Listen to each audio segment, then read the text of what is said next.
নমস্কাৰ বন্ধুসকল, মোৰ ইউটিউব চেনেল আছামিজ মটিভেশ্যন বাই জিকে লৈ আপোনালোকক পুনৰ স্বাগতম জনাইছোঁ অন্য এটি নতুন ভিডিঅ'লৈ। আহক ভিডিঅ'টিৰ কথাখিনি আৰম্ভ কৰোঁ। এয়া কলিযুগ হয় চাহাব। ইয়াত শপত খোৱাবোৰে নহয়, বৰঞ্চ মদ খোৱাবোৰেহে বেছিকৈ সঁচা কথা কয়। যেতিয়া কোনো এজন ব্যক্তিৰ মনটোৱে অন্ধ হৈ যায়, তেতিয়া তেওঁ চকুকেইটা একো কামৰ যোগ্য হৈ নাথাকে। এইখন দুনিয়াত মানুহে মিছা কথা ক'বলৈ তেতিয়াই শিকিলে যেতিয়া নেকি মানুহক সঁচা কথা কোৱাৰ বাবে শাস্তি দিয়াৰ আৰম্ভ হ'ল। কাঠৰ পোকবোৰে গোটেই চকীখনক খাই শেষ কৰি দিয়ে আৰু দেশৰ পোকবোৰে গোটেই দেশখনক খাই শেষ কৰি দিয়ে।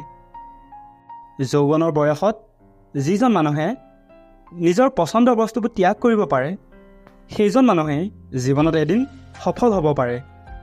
এইখন দুনিয়াৰ 90% মানুহে এটা পিঞ্জৰাত বন্ধ হৈ আছে আৰু তাত লিখা আছে যে মানুহে কি বুলি ক'ব। বন্ধুসকল, ভুলবোৰ ক্ষমা কৰিব পৰা যায়, কিন্তু জানি বুজি দিয়া কষ্টবোৰক কেতিয়াও ক্ষমা কৰিব পৰা নাযায়। আচল কথাটো গম পালে সকলোকে আনৰ যেনেই লাগিব। সেইকাৰণে মনত এইটো ভ্ৰম পালি লোৱা যে সকলো আমাৰ আপোনেই। জীৱনটোৱেতো মোক ইমানখিনি কথা শিকাই দিলে যে কাৰো পৰাই যিকোনো ধৰণৰ কিবা আশা কৰাটো একেবাৰেই নিৰৰ্থক। বন্ধুসকল, আজিৰ যুগত কাৰোবাৰ হাতত কাৰোবাৰ বাবে তেতিয়ালৈকে সময় নাথাকে যেতিয়ালৈকে নেকি সেই সন্মুখৰ ব্যক্তিজনৰ লগত তেওঁ কিবা মতলব নাথাকে।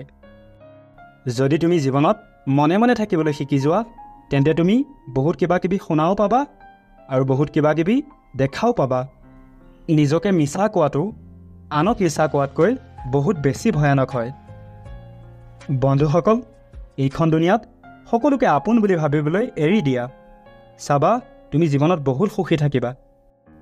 বাস্তৱত ধেমালি হৈছে চতুৰ আইলে কৰা এটা অপমান। এজন বেয়া মানুহে কেতিয়াও কোনো মানুহৰ বাবে ভাল চিন্তা কৰিব নোৱাৰে। ভিৰত সেইটো চেহেৰাই পৰিচিত হয় যিটোৱে নিজৰ বিশেষ পৰিচয় বনাই ল'ব পাৰে ভিৰত। যিজন মানুহক আমি বহুত প্ৰেম কৰোঁ, সেইজন মানুহে আমাৰ বহুত লাভ উঠায়, কাৰণ সেইজন মানুহে জানে যে আমাৰ দুৰ্বলতাবোৰ কি কি।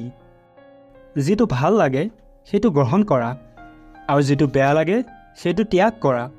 লাগিলে সেয়া কিবা বিচাৰেই হওক বা কিবা কামেই হওক বা কোনোবা মানুহেই হওক।